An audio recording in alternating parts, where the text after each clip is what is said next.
반갑습니다. 오늘도 하나님의 말씀 앞으로 나오신 우리 모든 청년들을 주님의 이름으로 환영하고 또 축복합니다.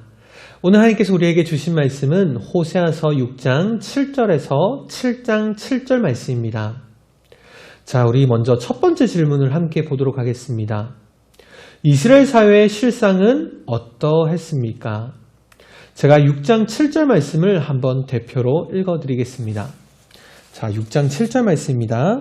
그들은 아담처럼 언약을 어기고 거기에서 나를 반역하였느니라. 아멘. 여러분, 오늘 6장 7절 말씀을 보면요, 지금 이스라엘이 아담처럼 언약을 어겼다라고 기록하고 있습니다. 실제로 성경에서 하나님이 가장 처음 언약을 맺었던 대상은 바로 아담이었죠.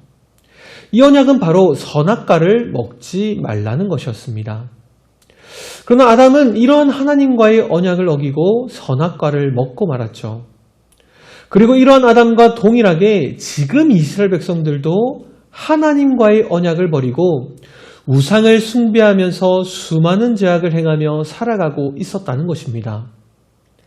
여러분, 그리고 더욱 충격적인 것은요, 이러한 범죄에 당시 이스라엘의 종교적인 지도자들도 함께 동참하고 있었다는 것입니다.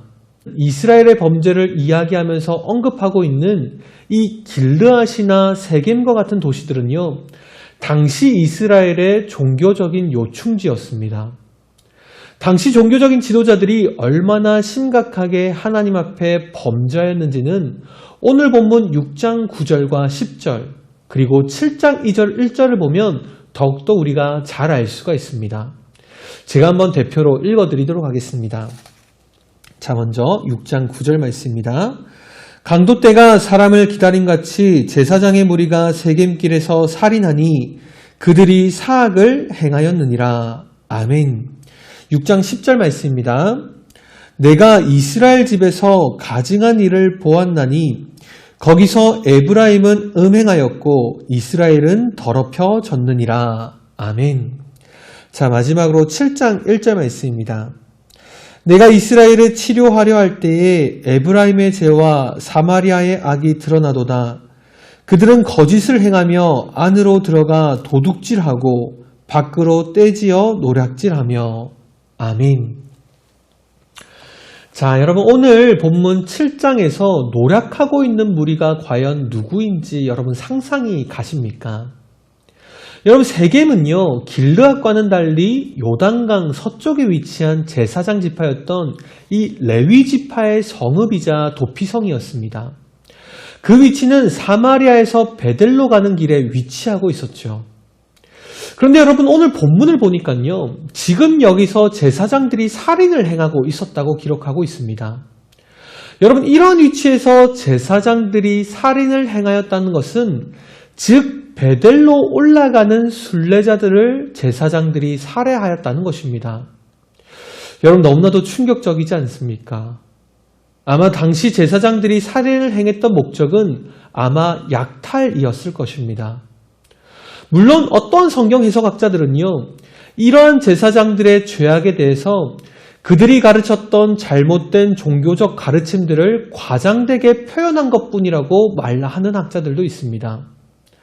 하지만 다른 선지서나 성경들을 우리가 참고해보면 이러한 표현들이 단순한 과장이 아니라 실제로 당시 제사장들이 심각하게 윤리적인 범죄들을 행하였다는 사실을 우리가 알 수가 있죠.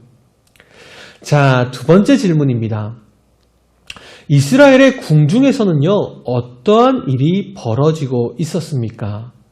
자, 오늘 본문 7장 3절에서 7절까지의 말씀을 제가 대표로 한번 읽어드리도록 하겠습니다. 7장 3절에서 7절까지의 말씀입니다. 그들이 그 악으로 왕을 그 거짓말로 지도자들을 기쁘게 하도다.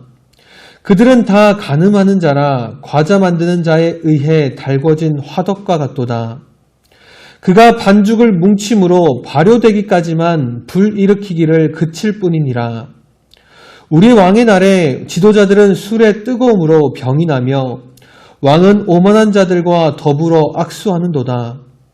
그들이 가까이 올 때에 그들의 마음은 간교하여 화덕 같으니 그들의 분노는 밤새도록 자고 아침에 피우는 불꽃 같도다. 그들이 다 화덕같이 뜨거워져서 그 재판장들을 삼키며 그들의 왕들을 다 엎드러지게 하며 그들 중에는 내게 부르짖는 자가 하나도 없도다. 아멘. 자, 여러분 오늘 본문 3절부터는요. 특별히 악한 군주와 방백들의 죄를 이야기하고 있습니다. 오늘 본문을 보면 당시 이스라엘의 왕과 방백들은요. 하나님의 백성들이 폭력을 행하고 방종하게 사는 것을 즐거워하였다고 기록하고 있죠. 그리고 이스라엘 백성들은 거짓 아첨과 부도덕한 행위로 그러한 잘못된 나라의 지도자들을 기쁘게 하였다라고 기록하고 있습니다. 여러분 당시 이스라엘은요.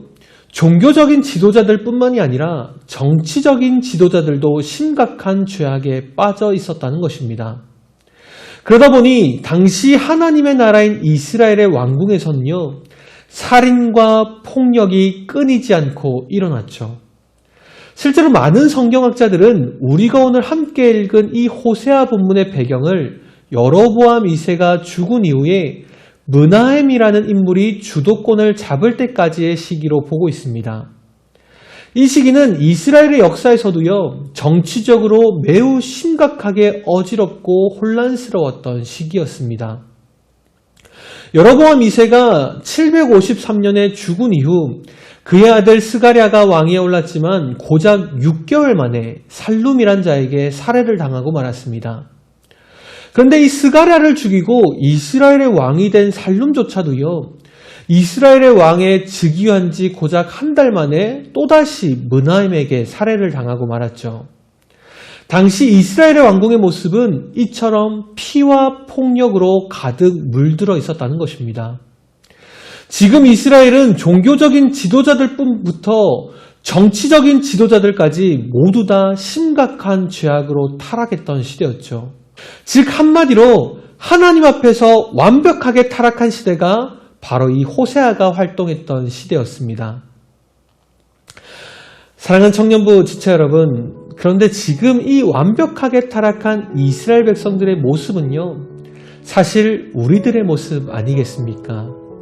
직분과 신분에 상관없이 모두 다 타락하고 범죄한 이스라엘의 모습들이 사실 우리들의 부끄러운 민낯인 것만 같습니다. 교회에 매주 출석하고 입으로는 온갖 거룩한 척하지만 사실 삶에서 매일 질리지도 않고 완벽하게 타락한 모습으로 살아가는 우리들의 연약한 모습 말입니다. 실제로 오늘 본문 11절을 보면요. 하나님이 이스라엘 백성들을 향한 이 심판의 계획을 바꾸려고 할 때마다 이스라엘 백성들은 끊임없이 새로운 죄악을 저질렀다라고 오늘 본문은 말하고 있습니다. 마치 우리들의 모습들과 같죠. 그렇게 칼빈이라는 유명한 종교개혁자는 인간은 모두 다 전적으로 타락한 존재라고 말하였습니다. 그런데 사랑하는 청년 여러분, 하나님이 이 호세아서를 쓰신 목적은요. 우리의 더러운 죄악을 단순히 고발하기 위한 목적이 아닙니다. 우리가 완벽하게 타락한 존재라고 꾸짖으려는 목적이 아니라는 것입니다. 그럼에도 불구하고 끝까지 우리를 사랑하시는 하나님의 사랑을 말해주기 위함이죠. 아무리 부족한 아내가 남편을 버리고 음행하고 또 음행해도 끝까지 그 아내를 포기하지 못하고 사랑하는 우리의 진정한 신랑 되시는 하나님의 사랑 말입니다. 그렇게 오늘도 나같이 부족한 죄인을 끝까지 포기하지 않고 사랑하시는 그 하나님의 크신 사랑을 기억하며 살아가는 우리 모든 청년들이 되시기를 주님의 이름으로 축복합니다. 감사합니다.